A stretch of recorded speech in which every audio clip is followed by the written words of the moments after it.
Bienvenidos, bienvenidas a un nuevo programa de Ciencia por Científicos y Científicas edición Pandemia.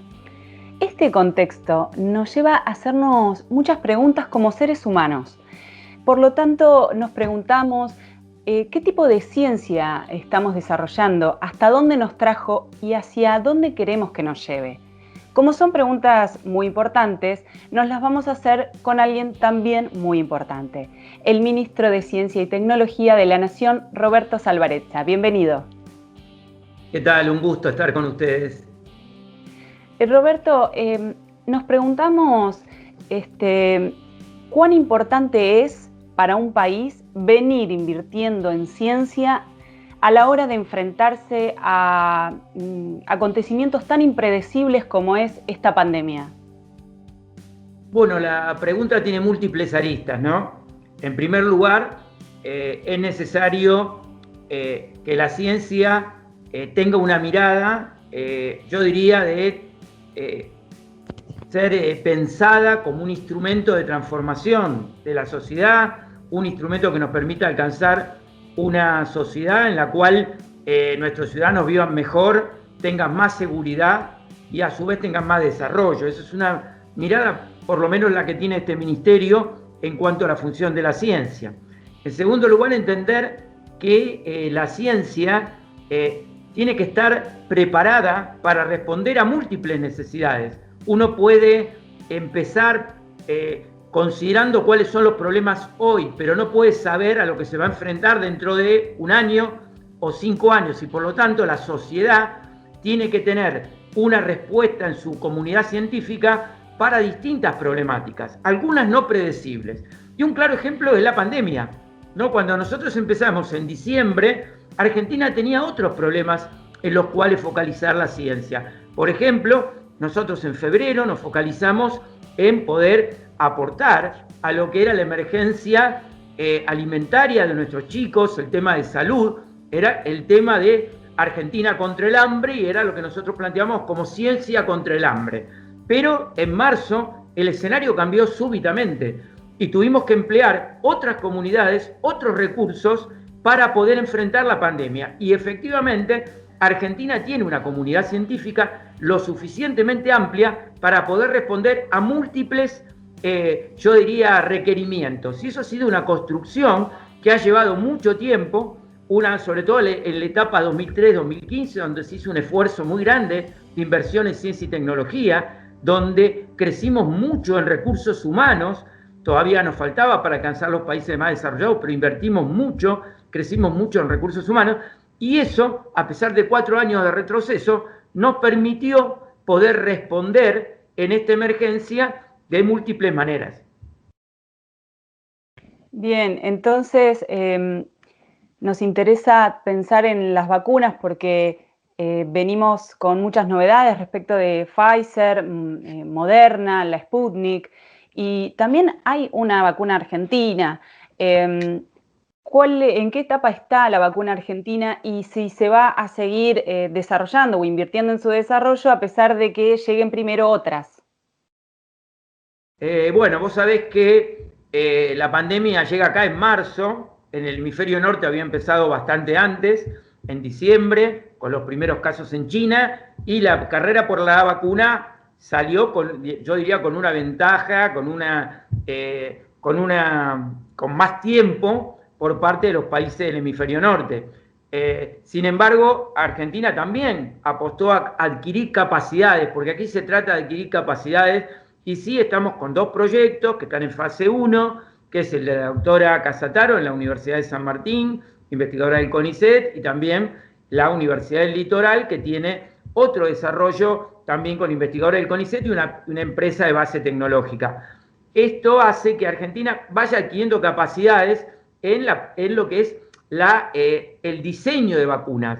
Pero ustedes tengan en cuenta también que Argentina tiene una empresa de base tecnológica como es mAbxience, que tiene toda la tecnología, todas las capacidades científicas para poder llevar adelante la fabricación de la vacuna, ¿no? En este caso, la vacuna de Oxford.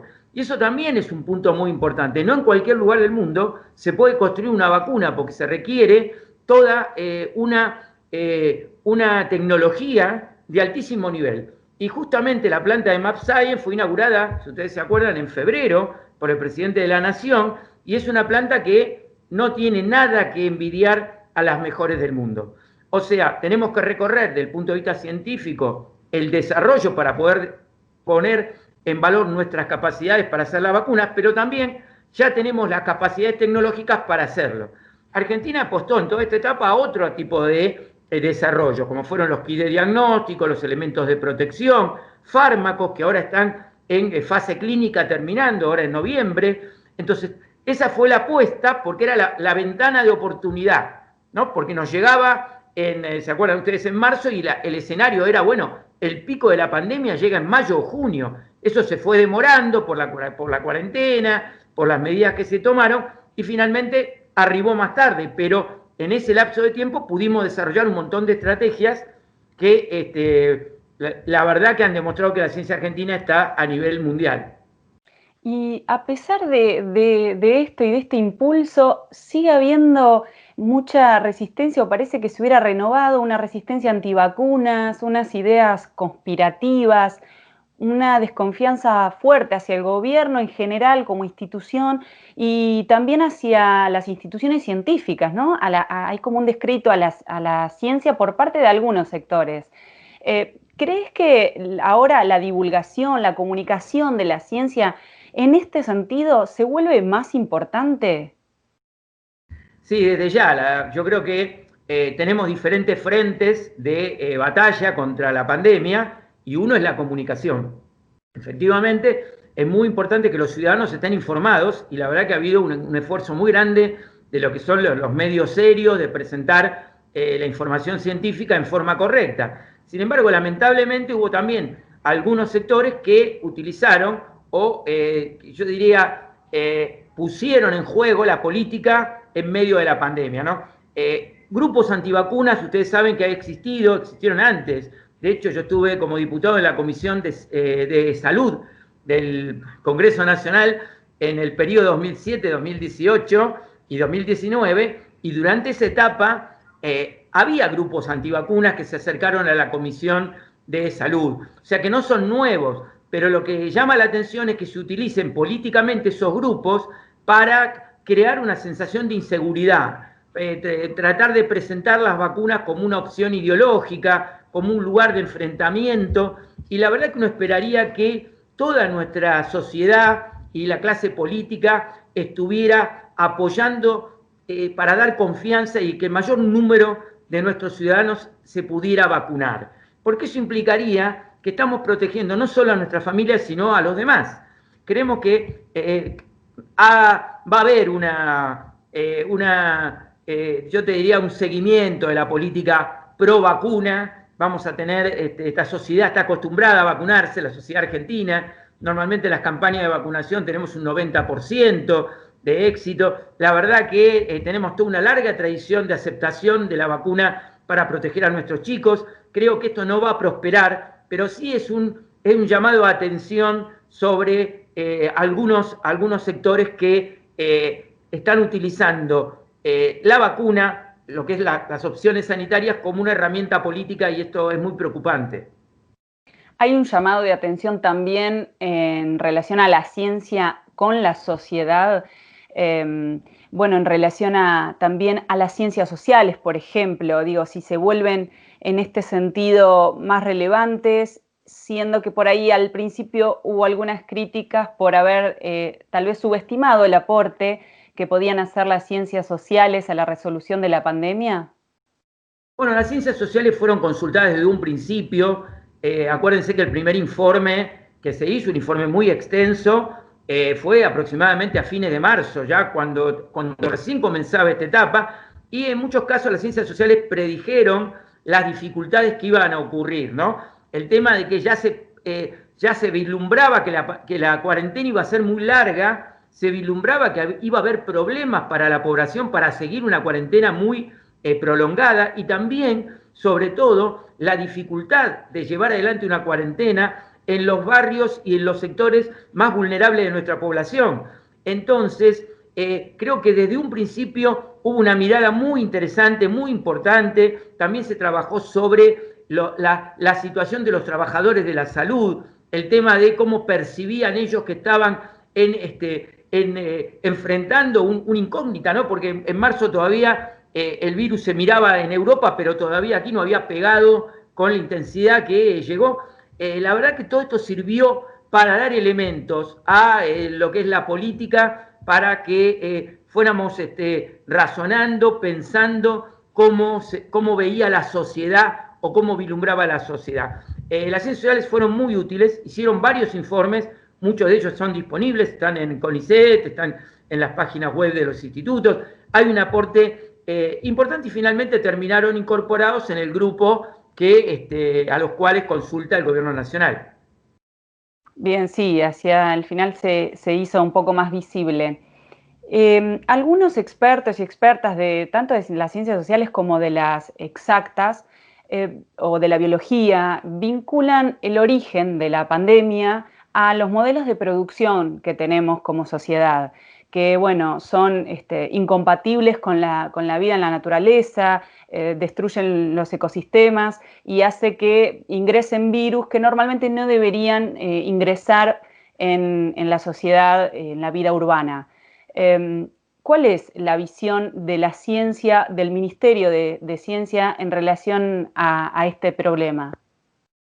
Sí, evidentemente cuando uno cambia el hábitat o modifica profundamente el hábitat de todo lo que es los ecosistemas, muchas veces se ponen en contacto de forma, yo diría, más intensa una serie de especies en contacto con humanos, ¿no? Esto creo que es difícil todavía de hablar qué es lo que sucedió, porque en realidad todavía no conocemos de qué manera se integró toda la cadena que llevó a el coronavirus a infectar, a modificarse de manera tal de poder infectar a los humanos. Ustedes saben que, por ejemplo, lo que ha ocurrido ahora en Dinamarca con el caso de los bisones, donde del hombre va al bisón y del bisón vuelve al hombre modificado, ¿no? La verdad que no sabemos muy bien cómo ha sido el tránsito que se supone de los murciélagos hacia la especie humana, no lo sabemos. Por lo tanto, es difícil sacar una conclusión estricta de base científica, pero sí uno puede intuir que todas las modificaciones que hagamos sobre los hábitats naturales y que lleven a entrar en contacto en forma mucho más intensa y permanente al hombre con especies que se ven desplazadas, que se ponen en contacto, sí nos lleva a nuevos riesgos, ¿no? Y eso hace que hay que estar muy atentos en estas ramas que estudian toda esta interacción que hay de virus con animales y cómo eso puede volver a revertir sobre la población humana. Parece que es un área que va a tener ahora muchísima relevancia en los próximos años. Esperemos que así sea. Vimos cómo el Ministerio de Ciencia y Tecnología fue también cambiando las prioridades de inversión frente a esta pandemia, como vos decías al inicio, de lo que habían planificado, más allá de que algunas propuestas continúen para el después. Entonces nos preguntamos si este aprendizaje hecho hasta ahora replantea las propuestas que tiene el Ministerio en relación a la ciencia de cara a la pospandemia.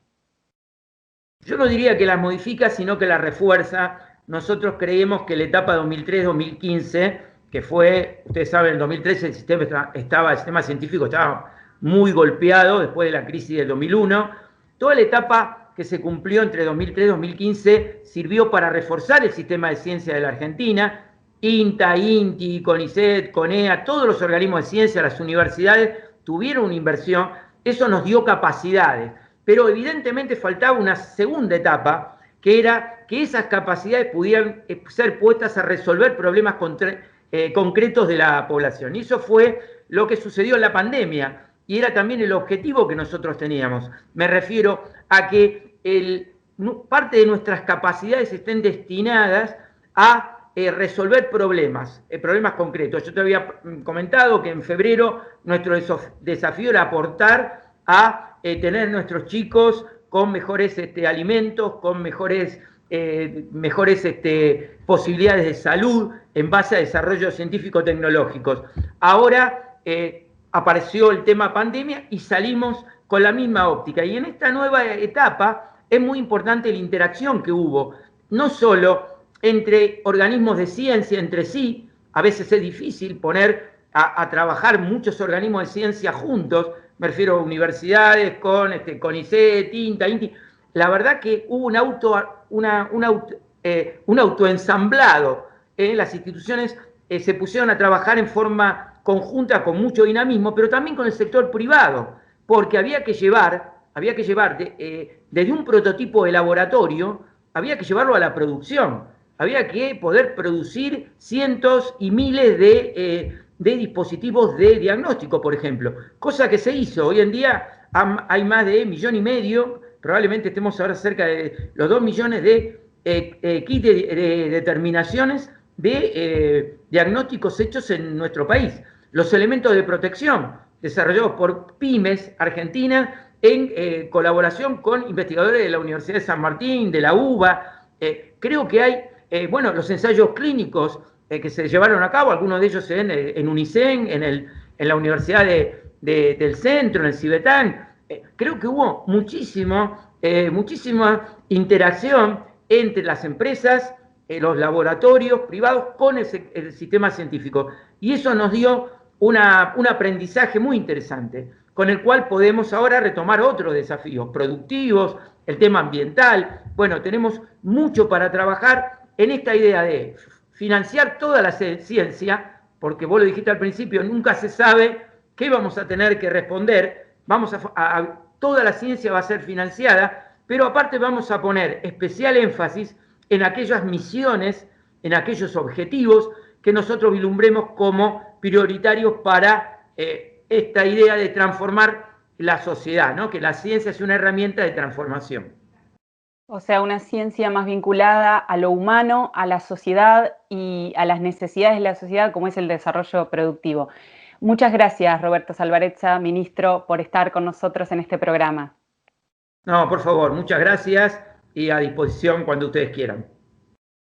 Bueno, por nuestra parte, nosotros seguimos preguntándonos acerca de la ciencia y la pandemia y lo vamos a seguir haciendo en el próximo programa de Ciencia por Científicos y Científicas. Nos reencontramos pronto.